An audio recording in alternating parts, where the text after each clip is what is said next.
It's over here. Oh yeah, behind your head and over the ear. Yeah. Left hand side mic. Left hand side. Here you go. I forgot. I forgot to put the mic on Jim. Yeah. There you go. And then pull it pretty far from your ear. And now you can say this is Jim Meskimen and you're watching the Break It Down Hold Show. on, hold on. Hold everything. Just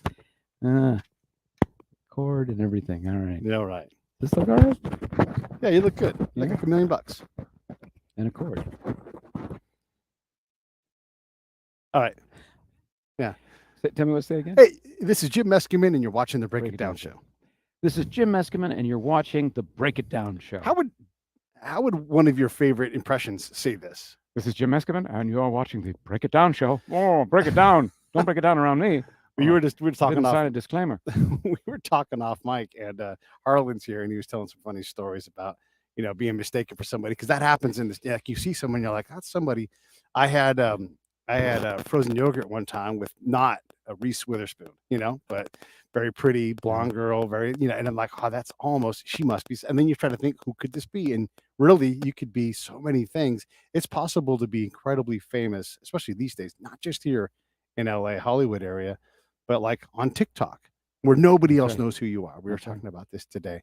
What did you think about that? We're like, oh, I'm TikTok famous, which can mean you're a multimillionaire, or you're TV famous, or you're whatever. It's a unique time where you can really silo who you are and what you do. Yeah, I guess being famous. Yeah, there are degrees of being famous. Or, people. First, you're famous in your family. You're Yeah. like the kid who's the funny kid, and then maybe in your school, maybe in your classroom, and then it expands from there. Today, yeah, you have all these different platforms. Yeah. TikTok famous, YouTube famous, Snapchat famous, Right. and then I imagine you have like prison famous. Yeah. I don't know. As an actor, you're just trying to get the biggest audience you can, I guess. And but it is important to find your own audience, the people Yeah. that really respond to what you do. And by doing impressions and so forth, I've managed to find those people out there, and it's not everybody that really get a big charge out of somebody that can do celebrity voices. Yeah. Did you know this is what you were going to do when you were young and you were entertaining the family around dinner? No, I wasn't I wasn't the gregarious kid that entertained the family around dinner. Not that we had dinner. I mean, my mom, bless her soul, she's just in the other room. She's not dead, but she's an amazing celebrity and a wonderful actress, and known Right. for being a great mom. Not a great cook. So and a single mom too. So we generally would eat out. We Yeah. had a kind of a New York lifestyle in Los Angeles. Yeah. We would go out a lot. We'd order in, and she made 2 or 3 dishes. Mhm. So there wasn't a lot of entertaining around the table, but there was a lot of entertaining in the car on Mm. long voyages. And then I would, then I felt less shy because nobody's got their attention on you. They're all looking at the road or or playing a puzzle or something. And then I would break out the accents and the voices and the weirdnesses, and anything that would come into my mind would come out pretty easily. It would sort of flow.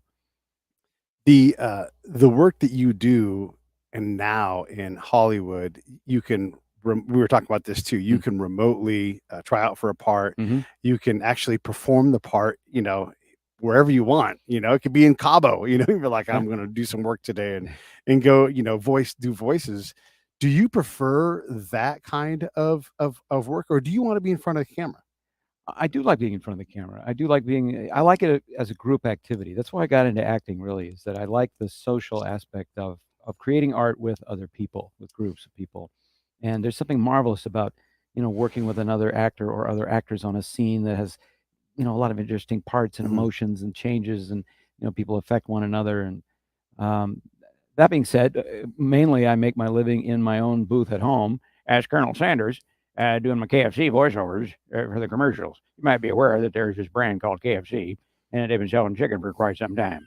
So I go into the booth and knock those out and have a good time with those, the Mullen Lowe agency who's taken over the account. They're really great.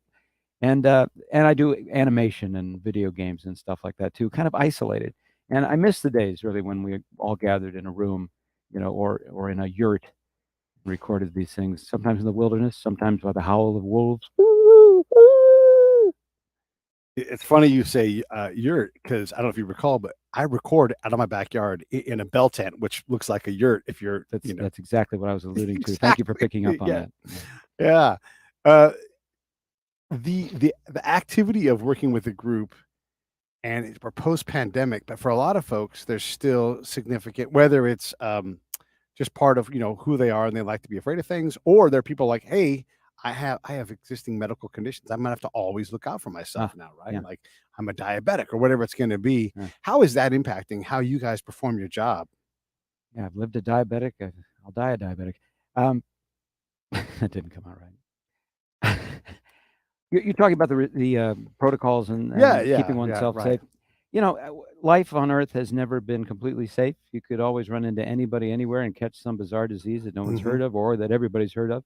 So I think this is just part of being a human being: is that you Mm, keep yourself clean, you maintain healthy practices, you exercise, and you have a good diet. And if you don't, you realize, well, you're kind of rolling the dice.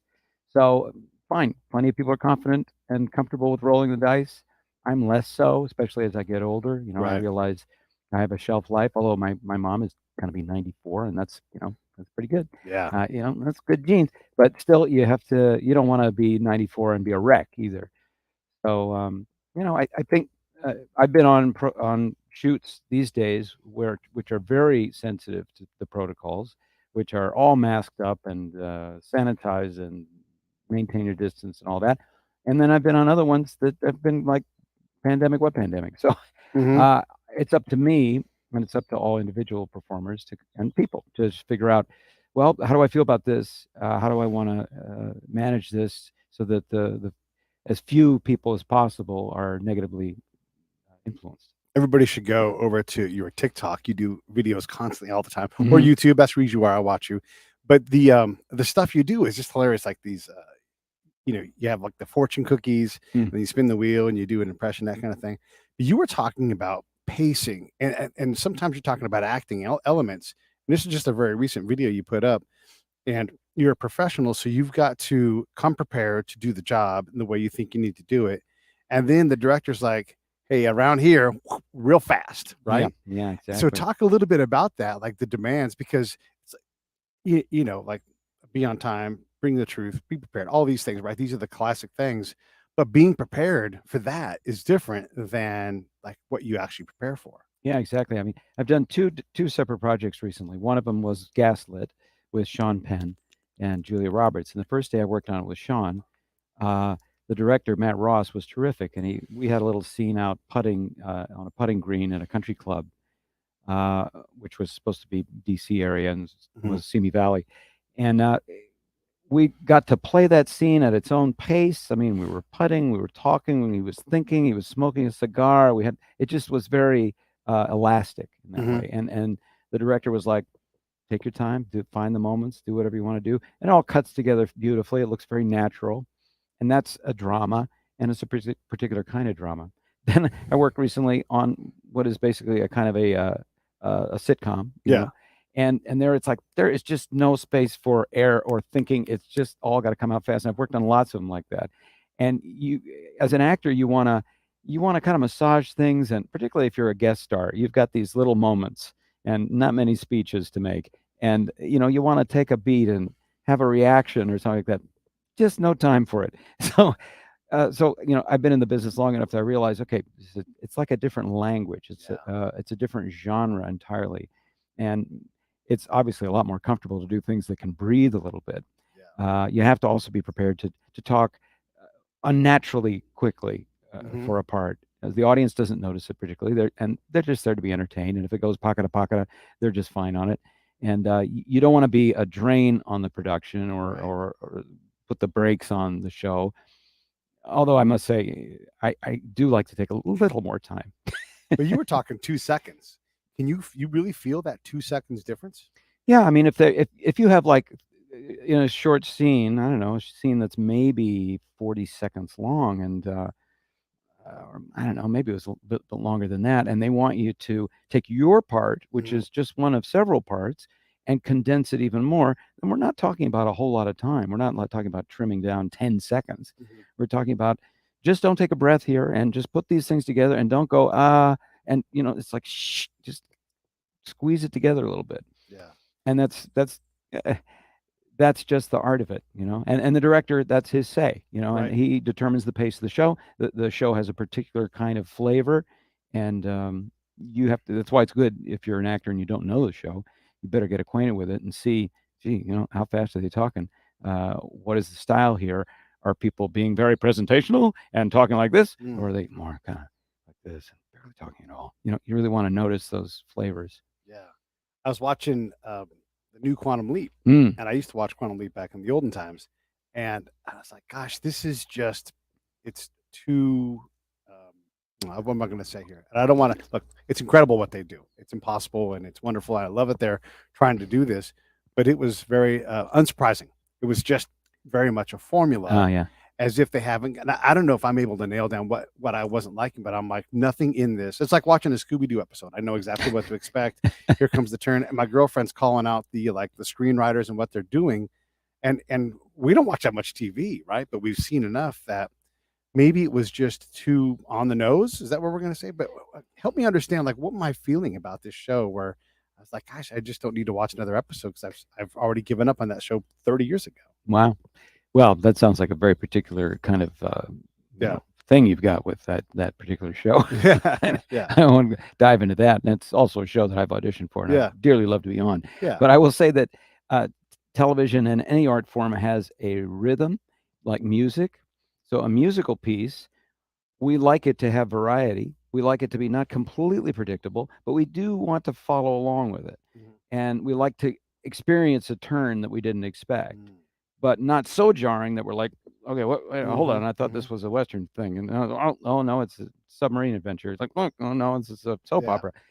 So we want to be carried along like a piece of music with some variety, enough variety Mm. to keep us entertained and interested and engaged, but not with so much that we go, I'm sorry, what's going on here? Or not so little that we're like, yeah, okay, I know exactly what the last note of this piece is going to be. It's going to, okay, Mhm. good.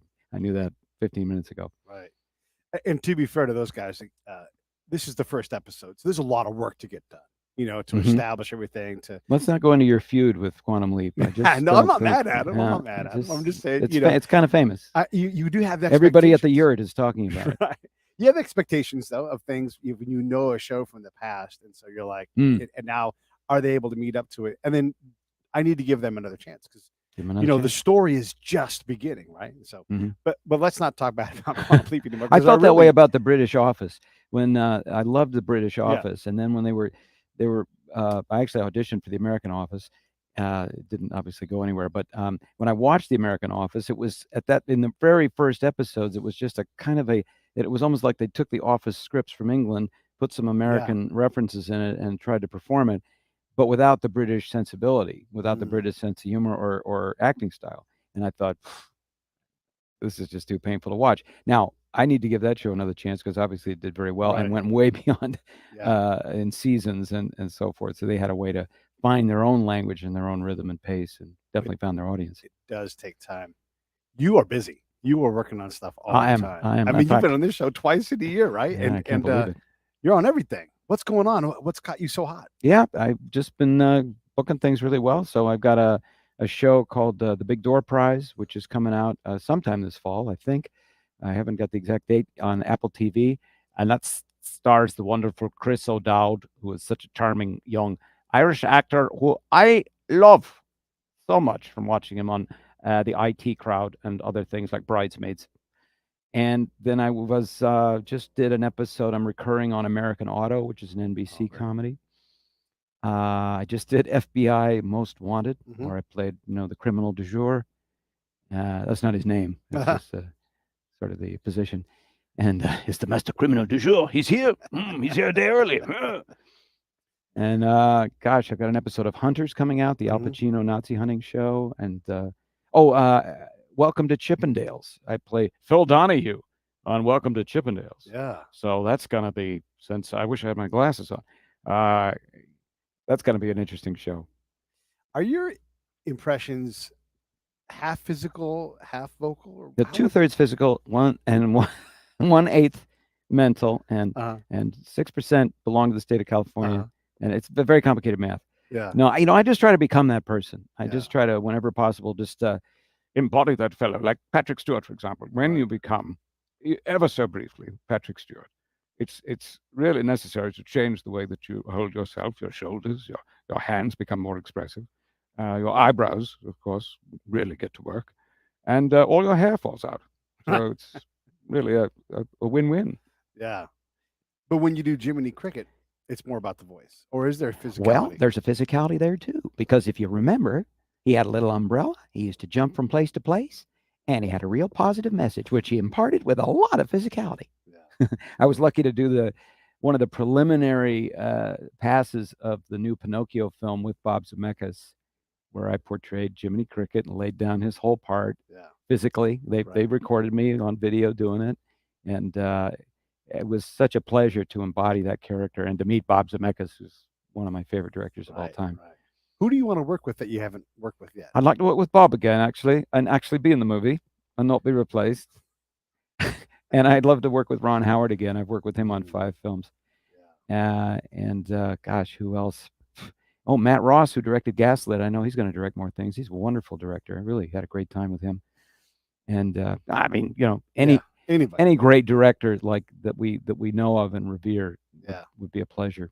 I watched that 13 Lives that Ron Yeah. Howard just made. What Yeah. a remarkable. So Remarkable. I watched the documentary, Yeah. which has you just breathless the entire time, and then Ron makes this set he was talking like it's. They don't do as many of these making of things that get on Right. TV. It's Right. always like you got to buy the DVD. But there was this little short thing on YouTube where he was talking about when they made these caves, they would put makeup on the actors' hands because like they were cut. And he's like, and then within a couple of days, You didn't need they to would make just it. all cut Yeah, up. all the scars and And the blood some of when the they were there. shots, it's the actors having to look back in the cave because it's so tight. And you're like, that's why I felt so claustrophobic. Yeah. It's just brilliant Yeah. storytelling. Yeah, Ron did a great job with 13 Lives. It's a lot like Apollo 13, which is one of the films that I was in that he directed, in that it's a story about humanity trying to best the physical universe. Right. It's not about a supervillain or anything, crazy heist or anything like that. It's the adversary here is, space and time, and he totally told that story in such a way. I thought it had a very spiritual kind of message, and he told it in such a way that it was so exciting. Like you said, I was vibrating sitting on the couch watching it. My wife and I were just like, I don't even know if I can watch this. And it was just like, he really gave you that, as close to that experience, I think, as you could have without getting, on a plane going to Thailand. I remember when it was happening live and we were all wrapped, Mm. Elon Musk is talking about what he's going to do. And there's a whole fight about that. Mm. And then you're like, wait, one more rainstorm. That's it. They've comes. It's over. Mm. Oh my God. What are they going to, and we were all, I kind of lost track of what that felt like in real time. And Ron Howard does that. And one thing I want to add in too is when he does films like in Apollo 13, he spent a lot of time showing us the inner workings of that machine, the circuit boards, and he puts you in a camera and he zoomed out and you're just like, wow, what an incredible thing. He does this in the caves. He did it in, what?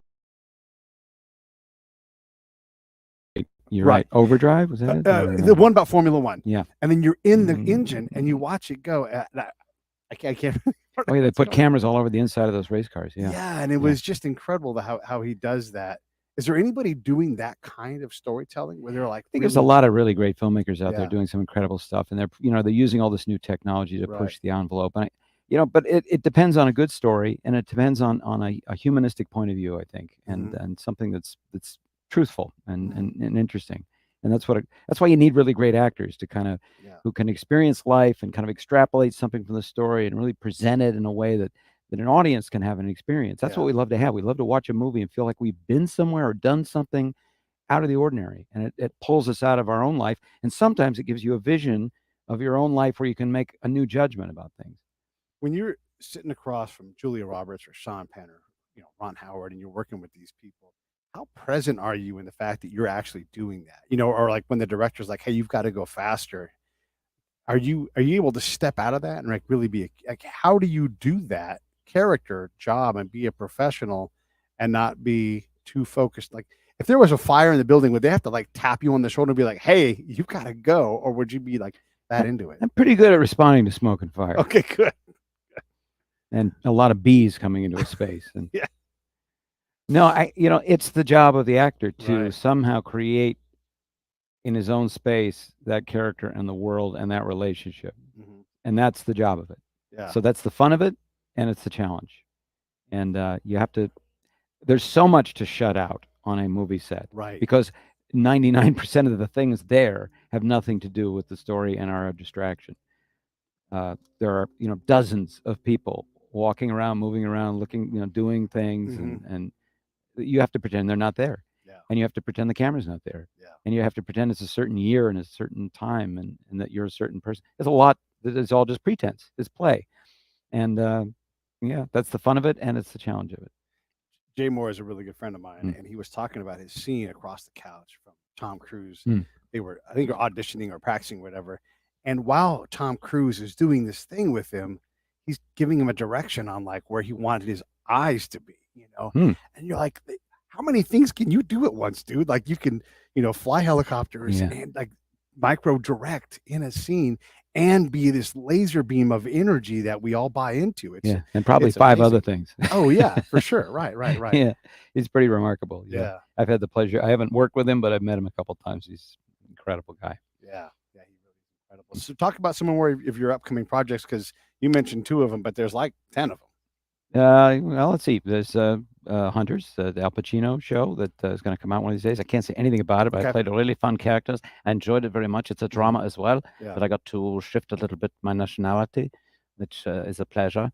These are things I learned from my mother, by the way. I learned accents from her because she could do it, and I felt, well, genetically, I should be Yeah. able to do it. Turns out it takes a lot of practice. But and then Welcome to Chippendales, playing Phil Donahue. The Big Door Prize with Chris Right. O'Dowd. I do voices of all these shows so people can remember. Yeah. It's a kind of a mnemonic. Yeah. And what else? Oh, American Auto, which I'm recurring in. It's a fun role. I get to play the head of the CEO of the automobile company, and that's sort of a grown up role. I play a Right. rich grown up guy, Yeah. and that's fun to do. And what else? What else have I got going? What is it? Working actor. Oh, thank you.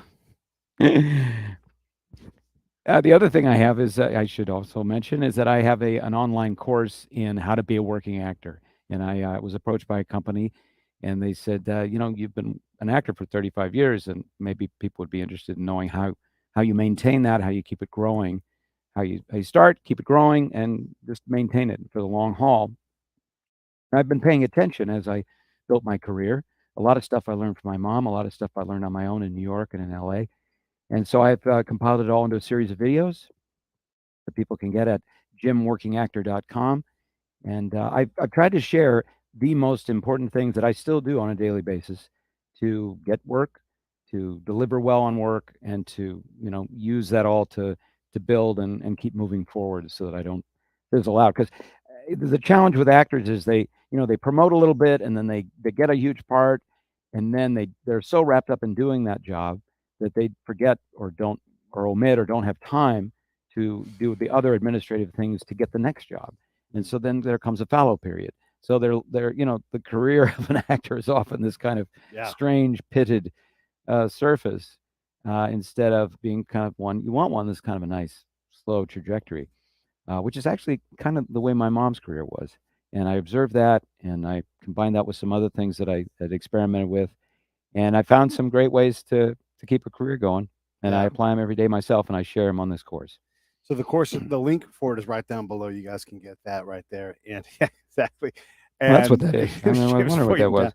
The other thing you can always do is go to jimmeskimen.com. Everything is there. And then for reals, follow him on TikTok, because you're going to see a lot of, and he works hard. You're always doing stuff. Yeah. How far out are you planning these things? Are you making them up in the moment, or are you like a month out? We do a little bit of advanced work with the excuse me.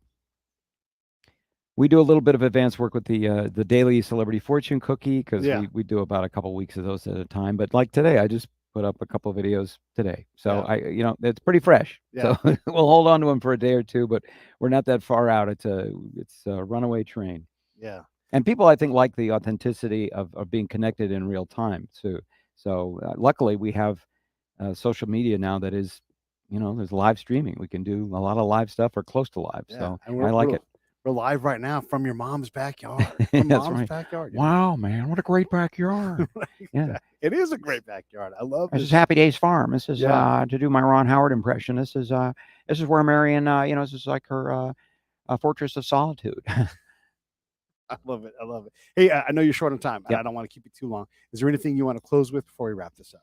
If yeah, go to jimworkingactor.com and check out those videos, and also my YouTube channel. Stay in touch with me. I always respond to people if they contact me on social media. So yeah, I'm just trying to spread a lot of fun and creativity and inspire people and make friends. So I think that it could be worse. You could have a worse life, let me tell you.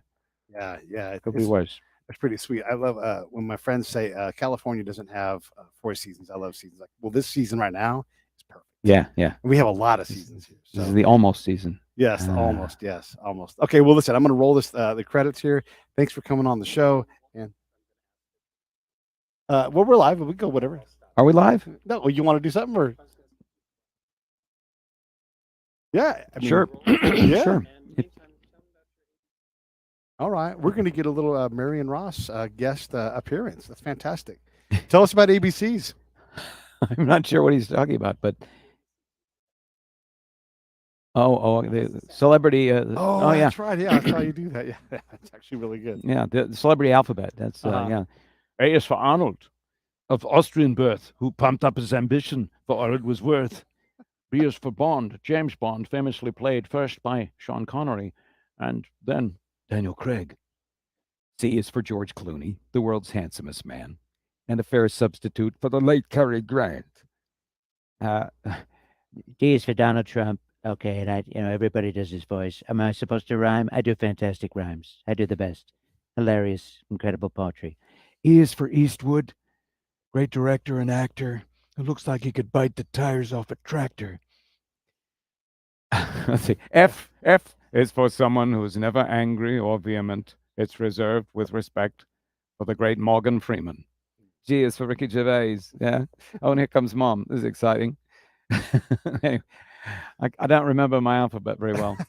It's the ones that I remember. Right, so your mom's going to sit where you're sitting. Yeah, she's going to sit where I'm sitting. So yeah, and I'll put the camera back on me while she Okay. gets settled in here. Good. And I'll just say, Get hey, this we're hooked up. talking with Jim Meskimen.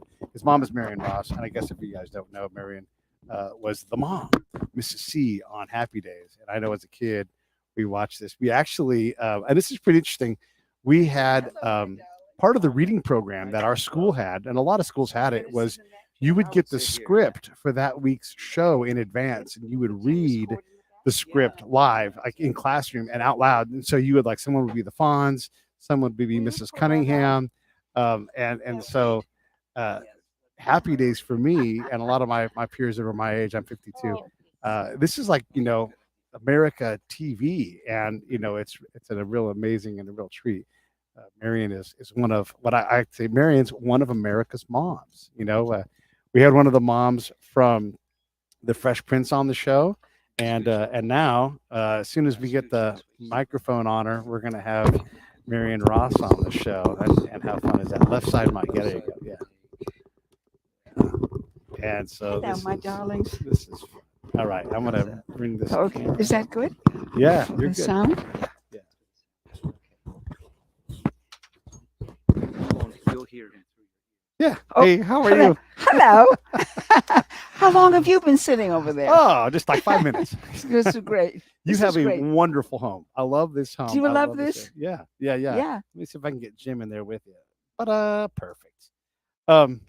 Thanks for coming on the show. This is a treat, a surprise. Wow. Well, Holy cow. I love.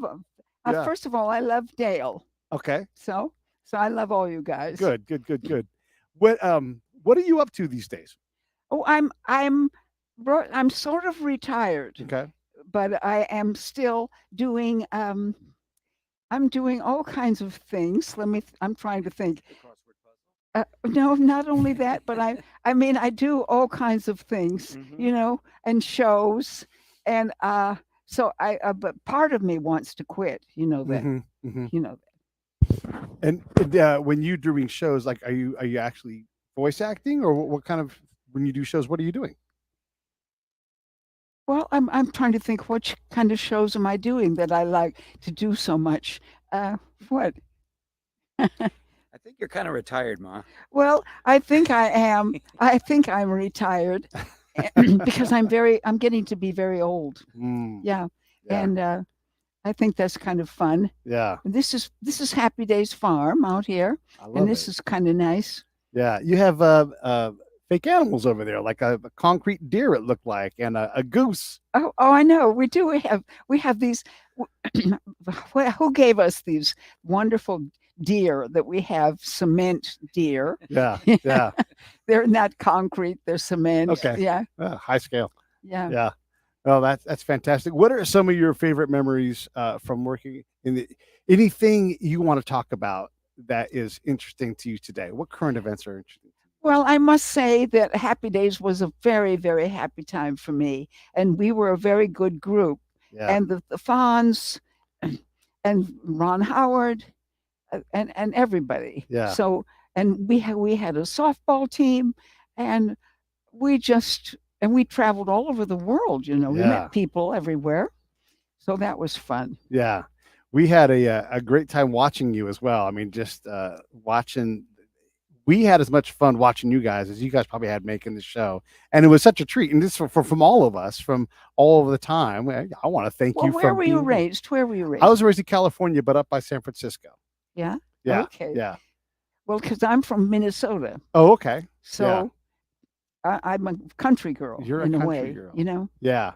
I was saying when you were getting ready, the school used to give us a script, and Jim, this may be interesting to you, but as part of a reading program, they would give us the script in advance. So one week it was Happy Days, one week it was, I don't know, gosh, All in the Family or whatever it was. And so it was a reading program. So not only were we enjoying you guys on the TV, but we were learning through TV and script writing and reading. Well, it was so much fun Yeah. because we would get the script every Monday, Uh-huh. and wouldn't be startled to Yeah. read this, what was going to happen to us. Yeah. And the fact that the Fonz was so electric, Uh-huh. and Ron Howard was just as electric but Right. quieter, Yeah. and the whole cast was just wonderful. Yeah. That's great. What else should we talk about, Jim? What else? I don't have a mic. You don't have a mic? Well, yeah. No, Not too much. I think we're done. Okay. Well, let me roll the credits, and thank you so much for being on It's the show. my I pleasure. appreciate it. My You were the pleasure. best. Okay, stand by. Hey, thanks for watching the show. I really appreciate it. Right here, you can subscribe. Please do that. It makes the show grow. Hit that notification bell so you know which incredible guest is coming up next. Down below is the PayPal link. You can put a small subscription in. That is an enormous help. All that money goes right back into the show. And then right up over here are the next episodes you should listen to, curated by yours truly. Thank you so much for watching the Break It Down Show.